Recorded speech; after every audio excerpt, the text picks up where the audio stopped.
Media మిత్రులందరికీ నమస్కారం.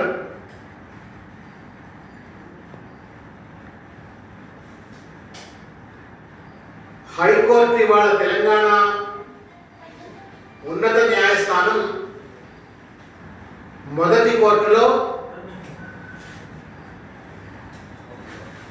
ప్రభుత్వం కరోనా పట్ల అనుసరిస్తున్నటువంటి ఒక అనుచిత వైఖరికి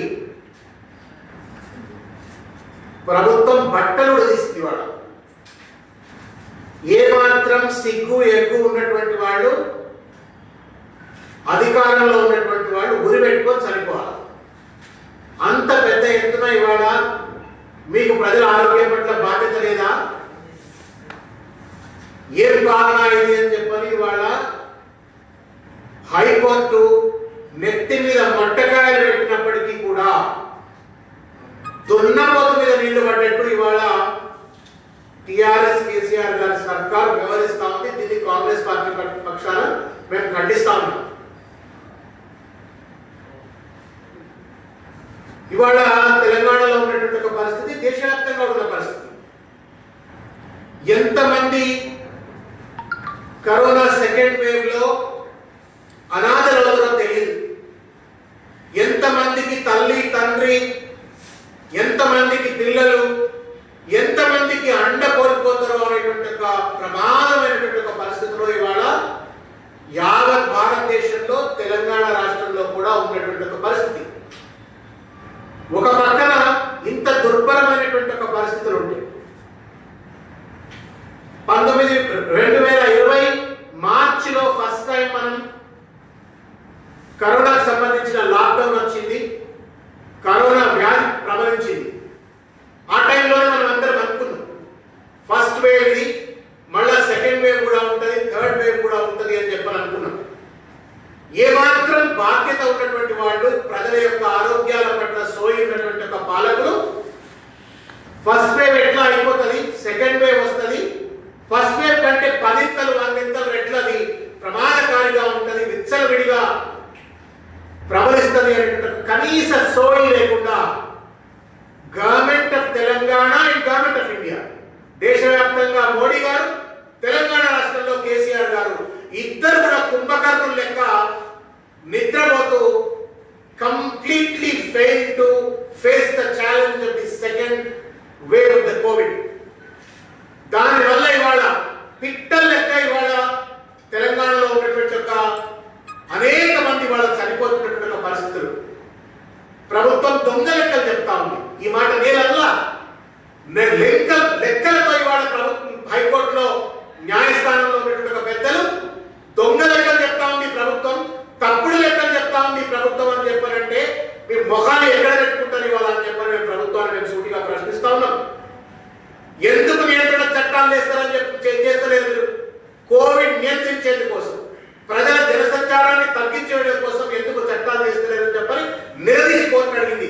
సమాధానం ఎందుకు చెప్పలేకపోతా ఉంది ప్రభుత్వం అని చెప్పని మేము అడుగుతా ఉన్నాం. ఆక్సిజన్ కిట్లు ఎందుకు లేవు?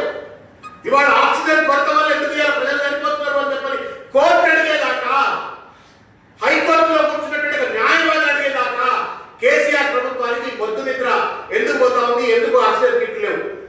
ఆఖరికి రెమిడిసివిర్ ఇంజెక్షన్ ఏదైతే ఉందో దాన్ని కూడా ఇవాళ అందుబాటులో లేకుండా షార్టేజ్ అయితే 100,000 మంది ఇవాళ ఎక్కడ దొరుకుతుందా అని చెప్పని రోడ్ల మీద పడి తిరుగుతూ ఎక్కడో అక్కడ ఈ మూలకు అందుబాటులో ఉంటే పొలం అని చెప్పని లైన్లో నిలబడి రోజుల కొద్ది గంటల కొద్ది లైన్లో నిలబడితే కానీ ఇవాళ రెమిడిసివిర్ అనేటువంటి ఇంజెక్షన్ దొరకడం ఒక దుర్భరమైన పరిస్థితి. బెడ్లు లేవు, ఆక్సిజన్ లేదు, రెమిడిసివిర్ ఇంజెక్షన్ లేదు, ఏ రకమైనటువంటి ఒక సదుపాయం లేకుండా ఏ ప్రభుత్వం చలాయిస్తామని చంద్రశేఖరరావు గారు అని చెప్పి సందర్భంగా మేము ప్రశ్నిస్తాము. ఇవాళ కోర్టు అడిగింది, బార్లు నీళ్లు ముఖ్యమా, ప్రజల ఆరోగ్యం ముఖ్యమా? ఎందుకు ఇంకా భాషా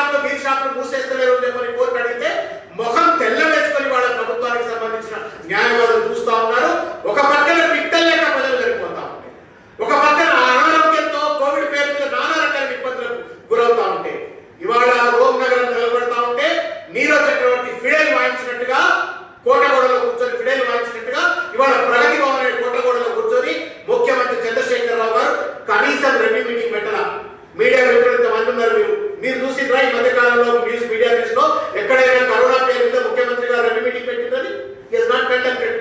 ఒక పక్కన మంత్రి ఆరోగ్య శాఖ మంత్రి ఈటల రాజేందర్ కు పూర్తి స్థాయి అధికారులు సాధికారులు ఆయన పనిచేయవు, నీకు మాత్రం సోయి లేదు, నువ్వు కనీసం రెవెన్యూలు కూడా పెట్టావు.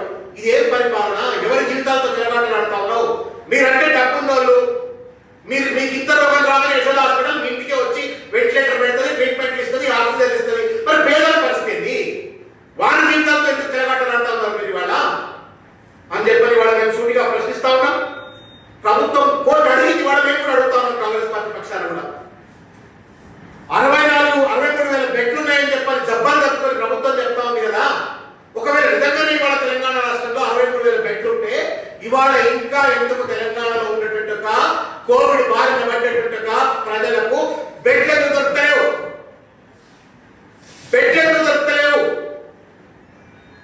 అంటే మీరు చెప్పే దొంగ లెక్కలు కాదా అని చెప్పి అడుగుతా ఉన్నాను. ఇంకొక విషయం, ప్రిపేర్నెస్ విషయంలో మీడియా మిత్రులు దయచేసి, గతంలో కోవిడ్ లాక్డౌన్ చేసినప్పుడు టిమ్స్ అని పెట్టినారు, Telangana institute of medical science అని చెప్పి అక్కడ బెడ్లు పెట్టారు. అక్కడ ఏమున్నది ఏం లేదనేటువంటిది పక్కన పెడితే అక్కడ కాంట్రాక్ట్ లో ఉన్న డాక్టర్లు, కాంట్రాక్ట్ లో ఉన్న నర్సులు వాళ్ళకి దోచినంత విధంగా పాపం వాళ్ళు సేవలు చేస్తా ఉన్నారు. In spite of the fact that అక్కడ సరైన ఇన్ఫ్రాస్ట్రక్చర్ లేదు, ఆక్సిజన్ కిట్లు సరిగ్గా అందుబాటులో లేవు, సిటీ స్కాన్ ఫెసిలిటీ లేదు, వెంటిలేటర్ లేవు, అయినప్పటికీ కూడా వాళ్ళ పనులు తీసుకుంటా ఉన్నారు. దాన్ని సెకండ్ వేవ్ వస్తా ఉందని చెప్పని ముఖ్యమంత్రి గారికి తెలుసు, ఆరోగ్య శాఖకు తెలుసు. ఎందుకు టిమ్స్ ఇంకా కూడా ఆధునీకరించే ప్రయత్నం చేయలేదు, అక్కడ పూర్తి స్థాయిలో వెంటిలేటర్లు పెట్టేటువంటి ప్రయత్నం చేయలేదు? ఒకటి. రెండవది, మన ఛత్తీస్గఢ్ కావచ్చు, జార్ఖండ్ కావచ్చు, ఇంకా అత్యంత నిరుపేద రాష్ట్రాలు ఇవాళ ఇండోర్ స్టేడియంస్ అన్నింటినీ కూడా కోవిడ్ బెడ్ కేంద్రాలుగా హాస్పిటల్స్ తీర్చిదిద్ది అక్కడ పేషెంట్ అందరికీ అందుబాటులో ఉన్నది. ఇవాళ ఎల్బీ స్టేడియం ఇండోర్ స్టేడియం ఉన్నది, హైదరాబాద్ చుట్టుపక్కల అనేక ఇండోర్ స్టేడియం ఉన్నాయి, తర్వాత జిల్లా కేంద్రాల్లో ఇండోర్ స్టేడియం ఉన్నాయి. ఎవరంటే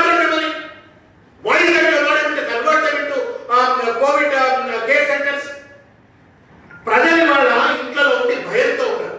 గతంలో 104 అని చెప్పని టెలిమెడిసిన్ సెంటర్ ఉండే. మీరు దయచేసి ఇప్పుడు మనం ఫోన్ చేద్దాం కావాలంటే, ముఖ్యమంత్రి గారికి అర్థం కావాలి. టెలిమెడిసిన్ సెంటర్స్ అని చెప్పని 104 కనుక ఫోన్ చేసినట్టయితే మనకు టెలిఫోన్ మీదనే ఒక ఇబ్బంది ఉంటే మందులు ఇస్తాడు. ఇప్పుడు కూడా పెట్టారు 104 కోవిడ్ పేరు మీద కోవిడ్ టెలిమెడిసిన్ సెంటర్ అని చెప్పని పెట్టారు. మీరు ఫోన్ చేయండి, పని చేయలేదు. నేను మీకు సాక్షిగా, మీడియా సాక్షిగా నేను చూపెట్టదలుచుకున్నా.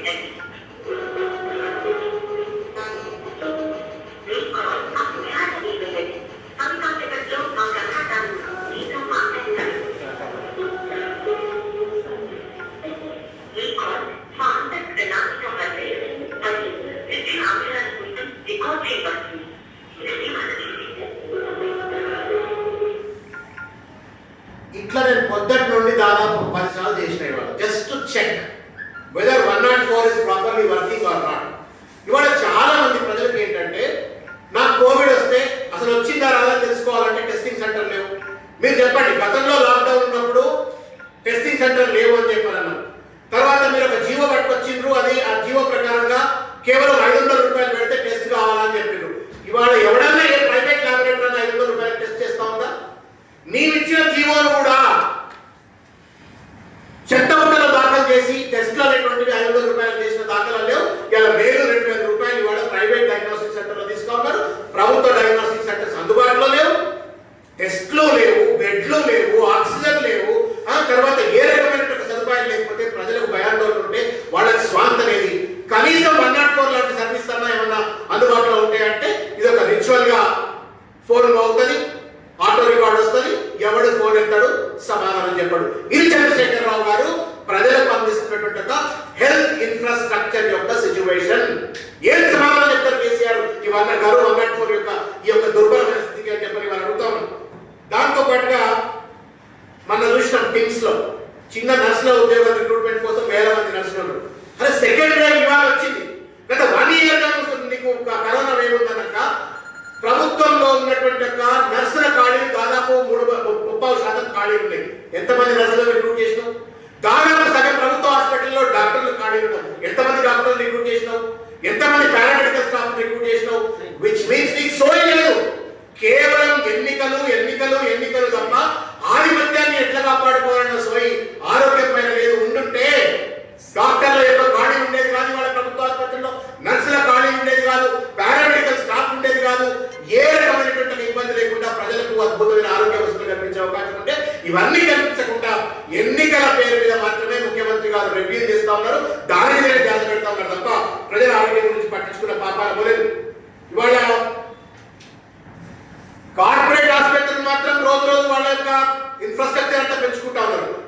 రెస్పాన్సిబుల్, టీఆర్ఎస్ ప్రభుత్వం రెస్పాన్సిబుల్.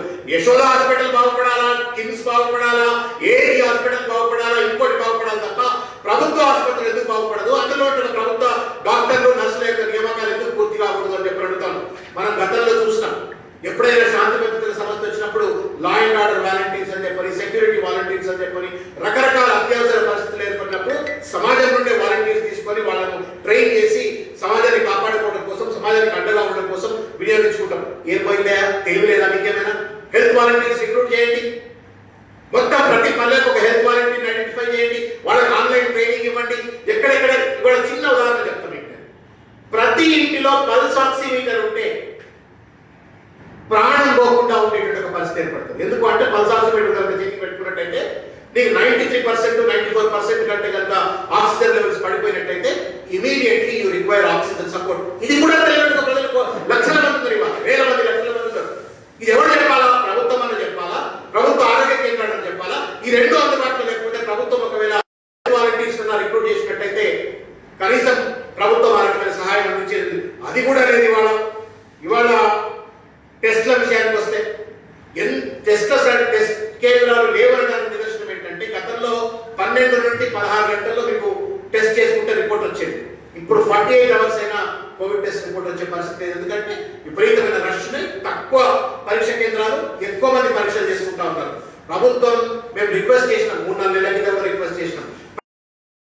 మనకు చిన్న కడుపు నొప్పి వచ్చినా, కాలు నొప్పి వచ్చినా, చిన్న జ్వరం వస్తే పేదలంతా పోయి ఆ పారామెడికల్ ప్రాక్టీషనర్ దగ్గరికి వెళ్ళి తీసుకుంటుండే. ఇవాళ కరోనాను కాపాడుకోవడానికి మనకు ఉన్నటువంటిది ఒకటి సోషల్ డిస్టెన్సింగ్. అంటే సోషల్ డిస్టెన్సింగ్ చేయాలా, మాస్క్ పెట్టుకోవాలా, శానిటైజేషన్ చేసుకోవాలా, దాంతో పాటుగా విటమిన్ సి తీసుకోవాలా, జింక్ తీసుకోవాలా, కాల్షియం తీసుకోవాలా, కొంత ప్రోటీన్ బేస్డ్ ఫుడ్ తీసుకోవాలా. సరే, ప్రోటీన్ బేస్డ్ ఫుడ్ అంటే ఇంటికి సంబంధించి ఈ జింక్ టాబ్లెట్లు కానీ, విటమిన్ సి టాబ్లెట్లు కానీ, కాల్షియం టాబ్లెట్లు కానీ ఏం సరిపోతుందా? ప్రతి పల్లెలో హెల్త్ వాలంటీర్స్ లేదా ప్రైవేట్ మెడికల్ ప్రాక్టీషనర్స్ దగ్గర పడేస్తే ప్రభుత్వమే కనుక సప్లై చేసేటట్టు ఉచితంగా ప్రజలందరికీ సప్లై చేసే అవకాశం ఉంటుంది కదా. ఇవాళ ఉన్నవాడు లేనివాడు, పల్లె పట్టణం లేకుండా ఇవాళ కరోనా స్ప్రెడ్ అవుతున్న నేతృత్వంలో ప్రభుత్వం కనీసం ఈ మందులైనా ఉచితంగా అందరికీ ఎందుకు అందుబాటులో కల్పించలేకపోతా ఉంది అని చెప్పని మేము అడుగుతా ఉన్నాం. అంగట్లో అన్ని ఉంటాయి, అల్లున్నట్ల చెల్లున్నట్టుగా ఇవాళ టీకా హైదరాబాద్లో తయారవుతుంది. కానీ టీకా షార్టేజ్ పేరుతో 2 రోజులు హైదరాబాద్లో వ్యాక్సినేషన్ అనేది బంద్ పెట్టేందుకు దుర్భరమైన పరిస్థితి ఉంటుంది. అంటే ఎంత నీచంగా ఈరోజు ఈ ప్రభుత్వం ఆరోగ్యం విషయంలో, కోవిడ్ విషయంలో పనిచేస్తుంది అని చెప్పని మనకు అర్థమవుతుంది. ఇంకొకటి ఏంటంటే ఇవాళ ప్రజలు కోవిడ్ పేరు మీద ప్రభుత్వ ఆసుపత్రికి పోతామంటే బెడ్ లేవు, ప్రైవేట్ ఆసుపత్రికి పోతే లక్షల రూపాయలు తీసుకుంటా ఉన్నారు. కళ్ళల్లో రక్తం వస్తుంటే ఇవాళ ప్రభుత్వం కావచ్చు, ప్రైవేట్ హాస్పిటల్ ఏడు పెట్టి రక్తం కళ్ళలో ఏడు పెట్టి చూస్తూ ఇవాళ వాళ్ళని దోపిడీ చేస్తున్న పరిస్థితి కనబడతా ఉంది. ఈ అంశాన్ని లేవనెత్తిండ్రు మా సిఎల్పి నాయకులు బంటి గారు సెప్టెంబర్లో జరిగినటువంటి ఒక అసెంబ్లీ సెషన్లో. కరోనాను ఆరోగ్యశ్రీలో పెట్టండి అని చెప్పని కోరింది. తగుదరమ్మా అని చెప్పని ముఖ్యమంత్రి లేచి పట్టి గారు మంచి ఆలోచన చెప్పిండు. నేను తప్పనిసరిగా మేము దీన్ని అమలు చేస్తాము అని చెప్పారు. ఆయుష్మాన్ భారత్ మేము అమలు చేయము, కానీ ఇది మాత్రం మేము ఆరోగ్యశ్రీలో కరోనాను చేర్చేటువంటి పరిస్థితిని మేము కల్పిస్తాము అని చెప్పారు. ఏమైంది? వాళ్ళు దగ్గర 7 నెలలు అయిపోయింది. కరోనా ఆరోగ్యశ్రీలో చేర్చాలి, కానీ పక్కన ఉన్నటువంటి ఆంధ్రప్రదేశ్ మనకంటే ఆర్థికంగా బలహీనమైనటువంటి దేశం, పేద రాష్ట్రం అని చెప్పుకున్నటువంటి ఆంధ్రప్రదేశ్లో ఇవాళ ఆరోగ్యశ్రీలో కరోనా చేర్చబడింది. పేదలందరూ కూడా ఉచిత వైద్యం లభిస్తూ ఉంటే తెలంగాణలో మాత్రం, ధనిక రాష్ట్రంలో మాత్రం కేసీఆర్ గారి యొక్క చలవ వల్ల ఇవాళ కరోనా ఆరోగ్యశ్రీలో చేర్చబడలేదు. ఎందుకు ఇవాళ అంటే దాని అర్థం ఏంటంటే ప్రైవేట్ హాస్పిటల్ దోపిడీ చేయాలి. ఆ దోపిడీ కేసీఆర్ గారు సహకరించడం కోసం మాత్రమే ఇవాళ కరోనాను ఆరోగ్యశ్రీలో చేర్చలేదన్న విషయాన్ని మేము తెలియజేస్తా ఉన్నాం. ఇంకొక విషయం ఏంటంటే ఇల్లు గాలి ఎక్కడేస్తా ఉంటే సుట్టగాల్సుకుంటా నిప్పునదా అని చెప్పని అన్నట్లుగా ఇవాళ కేసీఆర్ గారు తర్వాత పార్థసారథి గారు ఇద్దరు కూడా ఇవాళ స్టేట్ ఎలక్షన్ కమిషనర్ ఇద్దరు కూడా వ్యవహరిస్తా ఉన్నారు. ఒక పక్కన ఆరోగ్యాలు పోతుందిరా అంటే మా ఆధిపత్యం కాపాడుకోవాలని ఒక చిల్లర ప్రయత్నం ఇవాళ కేసీఆర్ గారు, ఆయన కొమ్ము కాసేటువంటి రీతిలో ఇవాళ పార్థసారథి స్టేట్ ఎలక్షన్ కమిషనర్ కూడా వ్యవహరిస్తా ఉన్నారు. దీన్ని మేము తీవ్రంగా ఖండిస్తా ఉన్నాం. ఇవాళ దాదాపు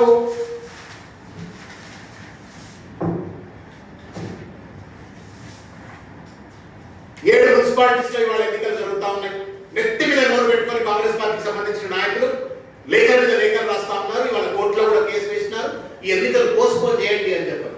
ఇది పోటీ చేయడానికి చేతకాక కాదు. ఇవాళ లక్షల మంది, దాదాపు ఈ 7 మున్సిపాలిటీల్లో దాదాపు 15 లక్షల మంది ఓటర్లు ఉన్నారు. ఈ 15 లక్షల మంది ఇంటూ 4 అంటే దాదాపు 60 లక్షల మంది, అంటే దాదాపు సగం 1/4 ఆఫ్ తెలంగాణ కోవిడ్ బారిన పడతారు. ప్రచారం పేరు మీద ప్రజలందరూ సమీకరించబడ్డట్టయితే కోవిడ్ బారిన పడతారు. దానికి కూడా కరోనా వ్యాప్తి చెందుతా ఉంది, అనారోగ్యంతో బాధపడతా ఉంటారు. దాన్ని పోస్ట్పోన్ చేయండి అని అంటే నెత్తి మీద నోరు పెట్టుకొని బతుకున్నప్పటికీ కూడా ఎన్నికలు అంటూ చెప్పి గుర్తుకొస్తా ఉన్నారు. వాస్తవానికి వచ్చినట్టయితే ఇంతకంటే చిల్లర నోటిఫికేషన్ సిగ్గుపడాల స్టేట్ ఎలక్షన్ కమిషనర్ పార్థసారథి గారు. Are you an IAS officer or slave of mister KCR?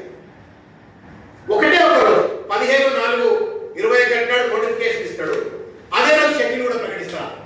గతంలో మనం చూసినాం అనేక సార్లు ఎన్నికలు వచ్చినప్పుడు నోటిఫికేషన్ ఒక రోజు వస్తుంది, షెడ్యూల్ మళ్ళీ కొన్ని రోజుల తర్వాత షెడ్యూల్ అనేది వస్తుంది.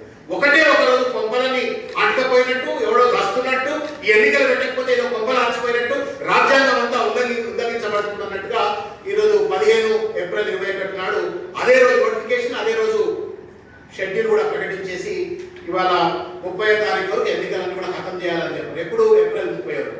యాక్చువల్గా టర్మ్ ఎప్పుడు కంప్లీట్ అవుతా ఉంది? 7 మున్సిపాలిటీస్ కు 16 మార్చ్ 2021 టర్మ్ కంప్లీట్ అయిపోయింది. అంటే ఇంకా ఒక 1 మంత్ కూడా కాలేదు. ఇంకా 5 నెలల సమయం ఉంది. రాజ్యాంగపరమైన రక్షణ చేయాలనుకుంటే కూడా ఈ ఎన్నికలు 6 నెలల లోపు, అంటే ఖాళీ అయిన ప్రభుత్వ టర్మ్ అయిపోయిన తర్వాత 6 మంత్స్ లోపు ఎన్నికలు పెట్టాలి. ఒక నెల 5 నెలలు ఆగొచ్చు. ఏ కోపాయింట్కపోయినా అని చెప్పని ఇవాళ ఏప్రిల్ 30 నాడే ఎన్నికలు కంప్లీట్ కావాలని చెప్పని కుట్ర పడుతా ఉన్నారంటే ఇట్లా కేసీఆర్ పార్థసారథి ఇద్దరు కూడా కుమ్మక్కయ్య దొరకడానికి నిదర్శనం ఏంటి అంటే మే 2 నాడు నాగార్జున సాగర్ ఫలితాలు వస్తాయి, జానారెడ్డి గారు గెలుస్తారు. గెలిచిన తర్వాత ఒక యుఫోరియా కాంగ్రెస్ పార్టీకి ఉంటుంది, ప్రతిపక్షాలకు ఉంటుంది. కాబట్టి నేను ఆ ఫలితాలు రాకముందే నేను ఈ ఎన్నికలు కనుక కండక్ట్ చేసుకున్నట్టయితే నేను మళ్ళా ప్రజలను మభ్యపెట్టచ్చు, ఆ మభ్యపెట్టి నేను గెలవచ్చు అనే ఒక ప్రయత్నంలో భాగంగా ఏప్రిల్ 30 తారీఖు నాడే ఈ యొక్క ఎన్నికలు పెట్టుకున్నారు. దీనికి ఏం సమాధానం చెప్తారు అని చెప్పి నేను అడుగుతాను. ఇవాళ రిటైర్డ్ ఐఏఎస్ ఆఫీసర్ దురదృష్టం, మీడియా మిత్రులు దయచేసి నోటీస్ చేయాలి. కర్స్ ఆఫ్ ది కాన్స్టిట్యూషన్ అయిపోయింది, శాపం అయిపోయింది తెలంగాణలో అమలు అవుతున్న రాజ్యాంగానికి. వాడు బాధ్యత లేకుండా వాడు ప్రభుత్వం ఇస్తున్నటువంటి ఒక బుగ్గకారకో, ప్రభుత్వం ఇస్తున్నటువంటి చిన్న కుర్చీకో, జీతానికో, లేకపోతే ఇంకేదైనా తాయిలాలకు ఆశపడి వాళ్ళ మొత్తం రాజ్యాంగాన్ని కూలి చేసేటువంటి విధంగా సిగ్గు ఎగ్గు లేకుండా వాడు వ్యవహరిస్తా ఉన్నారు. దానికి పార్థసారథి కూడా ఏమాత్రం మించకుండా ఆయన కూడా ఇంత సిగ్గులేనట్టు తనని పాల్పడుతున్నాడని చెప్పి నేను తెలియజేస్తా ఉన్నాను. ఇవాళ అత్యవసర పరిస్థితులు ఉంటే, ప్రత్యేక పరిస్థితులు ఉంటే రూల్ను బ్రేక్ చేసిన సందర్భాలు. ఇక్కడ రూల్ బ్రేక్ చేయాల్సిన అవసరం లేదు. 5 నెలల సమయం ఇంకా ఉంది. కోవిడ్ ఇంత ప్రచారంతున్న టైంలో నువ్వు ఎన్నికలు పెట్టాలని చెప్పిన ప్రయత్నం చేయడం ఎంతవరకు సమంజసం అని చెప్పి నేను అడుగుతా ఉన్నాను. ఇకపోతే వరంగల్ విషయంలో ఇవాళ మిత్రుడు వరంగల్ నుంచి ఫోన్ చేసి, 2 మిత్రులు ఫోన్ చేసి, ఒక్క ప్రభుత్వ అధికారి కూడా ఇవాళ ఖమ్మంలో కానీ వరంగల్లో కానీ కార్పొరేషన్ ఏరియాలో ప్రభుత్వ ఉద్యోగులు పనిచేయట్లా. Everybody is busy preparing for the elections. Schedule ప్రకారంగా ఈ ఎన్నికల ప్రిపరేషన్ లో మొత్తం అధికారులు పడిస్తే ప్రజలు ఎక్కడ కావాలని చెప్పి ఇవాళ వాళ్ళు రోడ్డు మీదకి వచ్చి అడుగుతా ఉన్నారు. ఎంజీఎం హాస్పిటల్లో కానీ, ఖమ్మంలో ఉన్న ప్రభుత్వ ఆసుపత్రిలో కానీ బెడ్లు లేవు, ఆక్సిజన్ కిట్లు లేవు, వెంటిలేటర్ లేవు, పిట్టల యొక్క జనం చనిపోతున్నారు. మాకు ఎన్నికలు వద్దు ప్రభు అని చెప్పి ప్రజలు బతుకుంటా ఉన్నారు. మా మీద వద్దకండి ప్రచారం పేరు మీద పెద్ద పెద్ద సమీకరణాలు, ర్యాలీలు, మీటింగులు పెట్టి మా కరోనా పెంచొద్దు అని చెప్పి నెత్తి మీద పెట్టి బతుకున్నప్పటికీ కూడా దున్నపోతు మీద నీళ్లు పడ్డట్టుగా బాధ్యత లేకుండా అధికారాన్ని కాపాడుకోవడం కోసం ఇవాళ ప్రజల ఆరోగ్యాలతో ఇవాళ పార్థసారథి ఎన్నికల కమిషనర్ తర్వాత ముఖ్యమంత్రి చంద్రశేఖరరావు గారు ఇద్దరు కూడా పాల్పడటాన్ని కాంగ్రెస్ పార్టీ పక్షాలను తీవ్రంగా ఖండిస్తూ మేము విజ్ఞప్తి చేస్తా ఉన్నాం. వెంటనే ఈ యొక్క ఎన్నికలన్నీ కూడా పోస్ట్పోన్ చేయాలా. రెండవది, పేదలకు వెసులుబాటు కల్పించేటువంటి రీతిలో కరోనాను ఆరోగ్యశ్రీలో చేర్చాలా అని చెప్పని కూడా మేము కోరుతా ఉన్నాం. మృత్యు విలయతాండవం చేస్తా ఉన్నది. యమధర్మరాజు వాళ్ళ వృత్తిపాఠం పట్టుకొని వాళ్ళ విటాటహాసం చేస్తూ పిట్టల లెక్క జనాలు చంపుతూ వెళ్ళిపోతున్న ఒక పరిస్థితి చూస్తా ఉన్నాం. కరోనా పేరు మీద శవాల మీద ఒక రకంగా గుట్టలుగా శవాలు పడతా ఉంటే శవాల మీద క్షుద్ర పూజలు చేసిన రాజకీయ మాంత్రికులు ఎందుకు చేస్తా మాంత్రికుల యొక్క మారింది వాళ్ళ కేసీఆర్ టీఆర్ఎస్. ఇంత దుర్మార్గం అని చెప్పండి. మృత్యు విడతాండవం చేస్తూ శవాల గుట్టలు పడతా ఉంటే ఆ శవాల గుట్టల మీద ఇవాళ మీరు క్షుద్ర పూజలు చేసేటువంటి రాజకీయ మాంత్రికులు లెక్క ఇవాళ ఎందుకు పార్థసారథి కేసీఆర్ గారు వ్యవహరిస్తా ఉన్నారు? ఏ గొప్పలు పోతాయా? ఈ నెలల్లో ఎన్నికలు కాకపోతే గొప్పలు పోతాయా? తెలంగాణ సమాజంలో ఆలోచించండి. కేసీఆర్ టీఆర్ఎస్ గారికి ఉన్నటువంటి ఒక రాజకీయ గ్రీడ్ అంటాం కదా, పొలిటికల్ గ్రీడ్ అంటాం కదా, దురాశ, రాజకీయ దురాశ ఎంత ఉందనేది స్పష్టంగా కనబడుతుంది. కుట్ర చేసి కుతంత్రాలు చేసి వాళ్ళ ఎన్నికల సంఘాన్ని కూడా దోపరుచుకొని ఏప్రిల్లోనే ఎన్నికలు పెట్టాలనే ప్రయత్నం చేయడం ఎంతవరకు సమంజసం అని చెప్పని ఇవాళ మేము ప్రశ్నిస్తా ఉన్నాం. కాబట్టి ఇమీడియట్ గా ఎన్నికలు పోస్ట్పోన్ చేయాలా, కరోనాను ఆరోగ్యశ్రీలో చేర్చాలా, తర్వాత హెల్త్ ఎమర్జెన్సీని డిక్లేర్ చేయండి, హెల్త్ వాలంటీర్స్ ను దయచేసి రిక్రూట్ చేయండి, ఆన్లైన్ ట్రైనింగ్ అందజేయండి. ప్రజలు భయం నీడలో బతుకుతా ఉన్నారు. ఇవాళ ఎప్పుడు ఎవరు చనిపోతారో తెలియని స్థితిలో ఉన్నారు, ఏం చేయాలో తెలియని పరిస్థితిలో ఉన్నారు. కరోనా వచ్చిందని తెలుసుకోవడానికి ఎక్కడ టెస్ట్ చేసుకోవాలో తెలియదు, వచ్చిందని తెలిస్తే ఎక్కడ పోవాలో తెలియదు. వాళ్ళందరికీ కూడా అందుబాటులో ఉండే విధంగా 104 సర్వీసెస్ ను పూర్తి స్థాయిలో రెస్టోర్ చేయండి. హెల్త్ వాలంటీర్స్ ఐడెంటిఫై చేసి వాళ్ళని రిక్రూట్ చేసి వాళ్ళకి ట్రైనింగ్ ఇవ్వండి. ప్రభుత్వ ఆసుపత్రుల్లో ఉన్న ఖాళీలన్నీ కూడా వెంటనే భర్తీ చేసే విధంగా నర్సులను డాక్టర్లు అందరినీ కూడా భర్తీ చేసే విధంగా చర్యలు తీసుకోండి. బెడ్స్ ను అప్గ్రేడ్ చేసే విధంగా టీమ్స్ ను అప్గ్రేడ్ చేయండి. ఎల్బీ స్టేడియం కావచ్చు, మిగతా ఇండోర్ స్టేడియంస్ అన్నింటినీ కూడా బెడ్స్ ఏర్పాటు చేసి కోవిడ్ కేర్ సెంటర్స్ గా మార్చాలని చెప్పని కూడా కోరుతాను. తర్వాత ఆల్ ప్రైవేట్ హాస్పిటల్స్ ఎందుకు ఇవాళ కేవలం యశోద, లేకపోతే కిమ్స్, ఏఐజీ ఇంకా ఇటువంటి హాస్పిటల్లో మాత్రమే ఎందుకు కోవిడ్ ఆరోగ్య కేంద్రాలుగా ఉండాలా? Why is that every private hospital should not be there? Government ఎందుకు ఎన్ఫోర్స్ చేయలేకపోతా ఉంది? ప్రతి ప్రైవేట్ హాస్పిటల్ 20 బెడ్లు ఉంటే కూడా 10 బెడ్లు ఉంటే కూడా కోవిడ్ పేషెంట్స్ అడ్మిట్ చేసుకునే విధంగా ఎందుకు మీరు డైరెక్షన్స్ ఇవ్వలేకపోతా ఉన్నారు? మీరు డైరెక్షన్స్ ఇస్తే కూడా వాళ్ళు ఎందుకు అమలు చేయలేకపోతా ఉన్నారు? ప్రతి హాస్పిటల్లో, ప్రైవేట్ హాస్పిటల్లో ఒక నోడల్ ఆఫీసర్ను ఎందుకు అపాయింట్ చేయలేకపోతా ఉన్నారు? అంటే ఎక్కడో ఒక దగ్గర ఒక నిర్లక్ష్యపూరితమైన వైఖరి, ఒక హోలిస్టిక్ రివ్యూ జరుగుతుంది. కాబట్టి ప్రైవేట్ హాస్పిటల్స్ అన్నింటినీ కూడా కోవిడ్ పేషెంట్స్ ను అడ్మిట్ చేసుకునే విధంగా ఒక కోవిడ్ డెస్క్ ను ప్రతి ప్రైవేట్ హాస్పిటల్లో ఏర్పరిచే విధంగా, చిన్న చెత్త కార్పొరేట్ అన్ని హాస్పిటల్లో కూడా ఏర్పరిచే విధంగా చర్యలు తీసుకోవాలని చెప్పని టెస్టింగ్ ఫెసిలిటీస్ పెంచండి. టెస్టింగ్ పేరు మీద దోపిడీ చేస్తున్నటువంటి ఒక సంస్థలపై చర్యలు తీసుకొని తక్కువ ధరకు టెస్టింగ్ అందుబాటులో ఉండే చర్యలు తీసుకోండి. రెమిడిసివిర్ కావచ్చు, ఆక్సిజన్ కిట్స్ కావచ్చు, ఇవన్నీ కూడా అందుబాటులోకి తీసుకురండి. తర్వాత ఎన్నికలు పోస్ట్పోన్ చేసి ప్రజలను కాపాడండి. మీ ఆధిపత్యం కోసం ప్రజల ఆరోగ్యంతో చెరగాటలు చేయొద్దు అని చెప్పని వాళ్ళ ముఖ్యమంత్రి గారికి మేము విజ్ఞప్తి చేస్తా ఉన్నాము. చివరికి వాళ్ళ 10 రోజుల్లో గత 10 రోజుల్లో దాదాపు 200 మంది చనిపోయారు అని చెప్పని అంటా ఉన్నారు. ఇది అఫీషియల్ లెక్కలు. అఫీషియల్ లెక్కలే 200 ఉంటే 2000 మంది కూడా పైన చనిపోయి ఉంటారు. ఎందుకంటే మనందరికీ తెలుసు ప్రభుత్వ లెక్కలకు అనఫీషియల్ లెక్కలకు తేడా ఎంత ఉంటుందో అని చెప్పారు. ఇంత నీచంగా, ఇంత బాధ్యతారహితంగా ప్రభుత్వం వ్యవహరించడాన్ని కాంగ్రెస్ పార్టీ తీవ్రంగా ఖండిస్తూ మొద్దు నిద్రను లేవాలా, కుంభకరు నిద్రను ముఖ్యమంత్రి గారు లేవాలా, ఇమీడియట్ గా దీనిపై ఒక high level emergency meeting conduct చేసి తెలంగాణలో హెల్త్ ఎమర్జెన్సీ డిక్లేర్ చేసి హోలిస్టిక్ గా కరోనాపై కలిసికట్టుగా కొట్లాడదాం. అవసరమైతే కాంగ్రెస్ పార్టీ ఏ రకమైన సహాయానికైనా ప్రభుత్వానికి అండగా ఉంటుంది అని చెప్పి సందర్భంగా తెలియజేస్తూ చివరిగా ప్రజలకు ఒక విజ్ఞప్తి, కాంగ్రెస్ పార్టీ తరఫు నుండి కావచ్చు, లేకపోతే ఒక తండ్రి కోల్పోయినటువంటి ఒక బిడ్డగా, మా ఇంట్లోనే కోవిడ్ వచ్చినప్పుడు మా నాన్నగారు చనిపోయింది, ఆ బాధ ఏంటో నాకు తెలుసు. ఒకటేసారి 15 మంది కోవిడ్ వస్తే తట్టుకోలేక అల్లాడినట్టు ఒక పరిస్థితి కూడా నేను చూసిన. కాబట్టి కోవిడ్ వస్తే భయపడకండి, ఫస్ట్ టెస్ట్ చేసుకునే ప్రయత్నం చేయండి. భయపడకండి, ఎందుకంటే భయం బలహీనంగా చేసేస్తుంది మిమ్మల్ని, భయం మిమ్మల్ని సగం చంపేస్తుంది. కాబట్టి ఫస్ట్ భయపడకండి. ఇమీడియట్ గా పల్స్ ఆక్సిమీటర్ తెచ్చుకోండి. ప్రతి ఒక్కరు కూడా ఇంట్లో పల్స్ ఆక్సిమీటర్ తెచ్చుకోండి. పల్స్ ఆక్సిమీటర్ తెచ్చుకొని ఇమీడియట్ గా పల్స్ ఆక్సిజన్ లెవెల్స్ మీరు ఎప్పటికప్పుడు చెక్ చేసుకోండి. ఒకవేళ తగ్గినట్టయితే ఇమీడియట్ గా ఆక్సిజన్ సపోర్ట్ కోసం దగ్గర ఉన్నటువంటి ఆసుపత్రికి వెళ్ళేందుకు ప్రయత్నం చేయండి. తర్వాత బ్రీతింగ్ టెక్నిక్స్, ప్రాణాయామం ఇటువంటి అన్ని కూడా రెగ్యులర్ గా చేయండి. Strengthen your lungs so that your oxygen levels won't go even if you are infected with Covid. తర్వాత జింక్ కావచ్చు, విటమిన్ సి కావచ్చు, కాల్షియం కావచ్చు, ఇవన్నీ కూడా రెగ్యులర్ గా ఇంటేక్ చేయండి. సిట్రస్ ఫుడ్స్ తినండి, ప్రోటీన్ ఇచ్చేటువంటి గుడ్లు, ఇటువంటి ప్రోటీన్ ఫుడ్ తినండి. ఎండకు కొద్దిసేపు నిలబడండి. తర్వాత బోర్ల పడుకోండి. ఎవరికైనా కరోనా సింప్టమ్స్ అనిపిస్తే, ఊపిరి ఆడతలు అనిపిస్తే బోర్ల పడుకున్నట్టయితే కొంత ఆక్సిజన్ లెవెల్స్ పెరుగుతుంది. దయచేసి హ్యావ్ 1 పల్స్ ఆక్సిమీటర్. నేను మా నాన్నగారిని కోల్పోయినా because we didn't have pulse oximeter in time at home. కాబట్టి అందరూ కూడా పల్స్ ఆక్సిమీటర్ దగ్గర పెట్టుకోండి. ఈ ప్రమాదం లేకుండా బతికి బట్టగట్టాలంటే మనం భయం లేకుండా మనవంతు ప్రయత్నం మనం చేయాలని చెప్పని కోరుకుంటూ, మీకు అండగా కాంగ్రెస్ పార్టీ ఉంటుంది, మేమందరం ఉంటాం, ప్రభుత్వం కూడా ఉండాలని చెప్పని మేము విజ్ఞప్తి చేస్తాము. ఇది ఒక అత్యవసర పరిణామం, ఇది ప్రమాదకరమైన పరిణామం. రాజకీయాలకు అతీతంగా భేషజాలు లేకుండా ప్రజలను కాపాడవలసిన నైతిక బాధ్యత వాళ్ళ మనందరిపైన ఉంటుంది. కాబట్టి నేను చేతులెత్తి నమస్కారం చేస్తూ ముఖ్యమంత్రి గారికి, టీఆర్ఎస్ ప్రభుత్వానికి విజ్ఞప్తి చేస్తా ఉన్నాను. Please cancel this election, consider in Telangana as health emergency.